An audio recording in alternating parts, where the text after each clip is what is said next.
Good afternoon. Good afternoon. Welcome back to Co-Parent or Chaos. It's Co-parent. Tamaya. It's Joel. Co-parent or chaos. Today we're going to be talking about the mother and the father, title versus position. Like it can be a title, but it's also a position. So that's what we're going to talk It a little bit can? about today. Well, it is. I thought it was the same thing. Okay. So I thought it was a name. I thought you had to do things. Well, the title is like a noun, like a thing, a person, just someone who gives birth is a mother Yeah. or father. Well, no, Yeah. father doesn't give birth. I'm gonna give birth. Not in this house. Mother gives birth. Yeah. So, um, mother, the noun mother is the relationship person, a woman who gives birth. But the verb um, mother is like to bring up a child with care and affection. So when I see the word care, I'm thinking, how do you care for someone? So when I think about the word care, it's like you pay when you care for someone or something, you pay close attention to it. You're concerned about um, how they're doing, what their needs are. You look after them. You tend to them. Like that's what came to my mind when I thought about the word care. And then I started thinking about just when a baby is born, you don't have any choice but to physically, literally care for them because they cannot do anything for themselves. So you have to, every little thing you are doing for them. You're mothering them. Yeah, you're mothering them, you're taking care of them. As they grow, though, um, the role changes a little bit. You're still mothering, but you're doing it in a different aspect. So I started thinking about like how do you care? How you care for your children? So the first thing that came to my mind was having a plan for your children. Um, you might be saying, what does that mean? Have a plan? You got to think about like what you want them to become, who you want them to become. Um, this is a quick moment of transparency for me. Um, I had my very first son when I was only 18. I was almost 19, but I was 18 at the time. Really? Really. Okay. Um, and when I think about having a plan for my child, I guess in my 18-year-old brain, I had a plan for him. I felt like I knew how to care for him and take care of him and things like that. But I'm thinking this is me in my 40 something year old brain and mind now. Um, I don't know that I really had a serious plan. I think as the time went on, um, I had to. There was a lot of things that I had to figure out. I had to yeah. I had Figure to it out. figure some things out, especially when it got to like the middle school and the high school years. I had to really be like, God help me, because it's not an easy time during that time. So I would advise you to, yes, have a plan for your child. And when I say have a plan, that means, remember, you're thinking about what and who you want them to become. Now, in order, if you have a serious idea of what and who you want them to become, that means that you are always um, looking and paying close attention to who they are around, the environments that they are in, um, whose houses are they going to, who their friends are, who they're talking to, who they are spending time with. All these things are important because children are literally sponges. So the things and the people that they are around, especially in the younger years, all those people, things, and influences will will start to shape them into the person that they will continue to grow to be. You have anything you want to say yet, dear? I don't say a lot, but I'm kind of letting you do your own thing, you know. But a lot of times we think we get confused with caring for a child with maintaining the child. You know, of course, you know we give them clothes and we give them shelter for their heads and for their bodies, and we give them food. Mm-hmm. But there's there's a lot more in actually rearing up or raising a child. Just even look at this sentence when it said to like raise up a child. That talks about that talks about like a vertical line, like up and down. So that means that they must be lifted up or guided to the different levels as they go. Like they start at the bottom, but as they grow, uh, the the mothering has to change. Like different things are required for different stages and different phases of the child's life, and a lot of it has to do, especially if you're trying to raise up a child. A lot of it has to do with the intangibles, with the internal working of the child.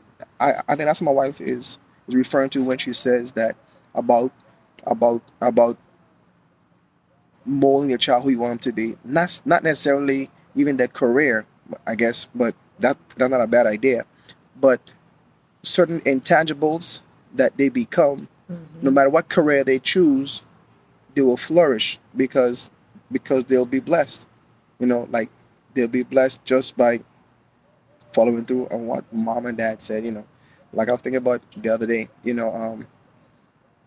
talking to my wife about like we're Christian, and I think about the first commandment and promise was when God said, honor your mother and your father, that your days may be well, you have a long life. So pretty much, a child doesn't naturally come with honor. We have to teach them how to honor. We have to teach them how to even understand their job and what our job is. I guess in a nutshell, I don't want to get too much into it, but a mother's job is to even let the child know when their time comes, if it was a boy or a girl, what type of mother they they want to be, or what type of mother they would like their wife to be.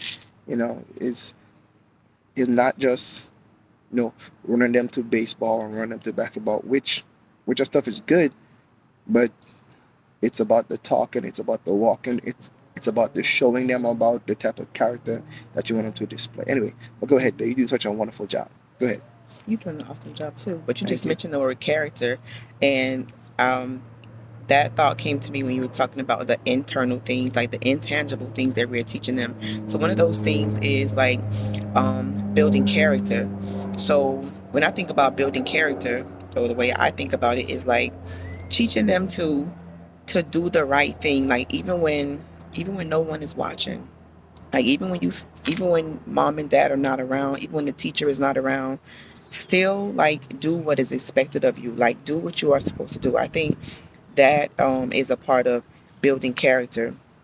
Another thing that I thought about is you got to tell them no sometimes, like Sometimes, like you a got to lot tell of them time, no often. especially in the younger years. I think that also ties into building character, because when they hear the word no, it they have to be able to deal with no. They have to be able to still contain themselves with the no and be able to still continue on. And that might be a little abstract, but I'm thinking in terms of being in a classroom. You can tell when the parent does not tell the child no, or the parent lets the child do whatever they want, have whatever they want, because when they come into a place where there is structure, and where it's not whatever they want is what goes, they really struggle.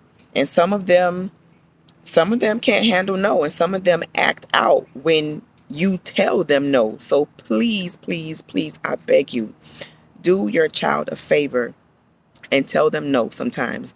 Do it on purpose, just to let them feel what it feels like, because the world is not all yeses. Like when they grow up, get older, everything is not yes.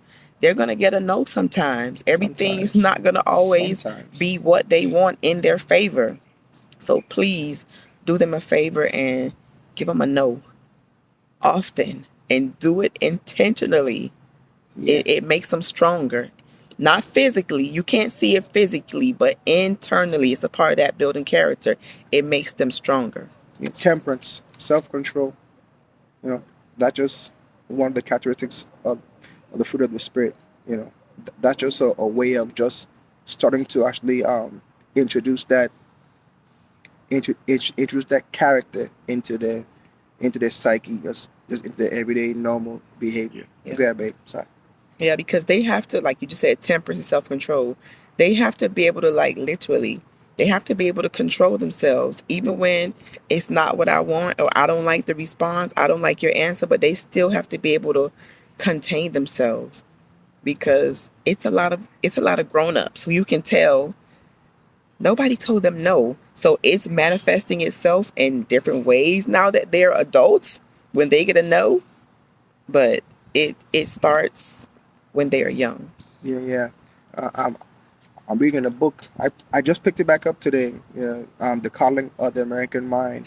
You know, say how pretty much like how good intentions and bad ideas are destroying the future generation. You know, we could have all kind of good intentions, but all these ideas about what we think parenting is, as opposed to what the Bible says parenting is, it we are slowly seeing the erosion of that now. You know, we all see it.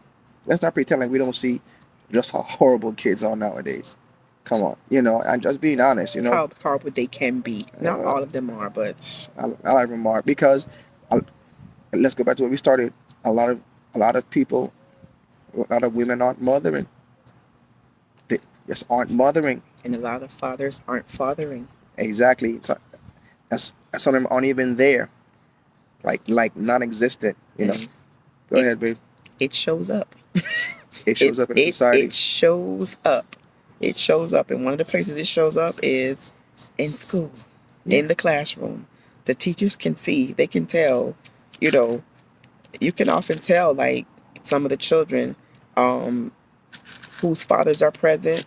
Like, some of the children whose fathers are present, they tend to have, some of them, they tend to have, when I say present, I mean like in the house with them. I don't mean like dropping in here and there. I mean present. Their temperance, their self control tends to be a little bit different. Some of them are, some of them can be very unruly. That's where Don't sound unruly. Just say horrible. You can say unruly. You can just say. well, But horrible it's could mean a lot of things, but uh, unruly is like horrible. unruly. Yeah. Like they don't respect authority. No rules. They don't. They're. It's like, yeah, they feel like they can do whatever they want. But we're gonna have to do a part two to this Yeah. video because we are not. We just scratching. We just scratching the surface. So we're gonna stop here for today. But we will be back with a part two of this. So don't forget to share, like, subscribe, and please leave us a comment. Please do. Have a good one. God bless.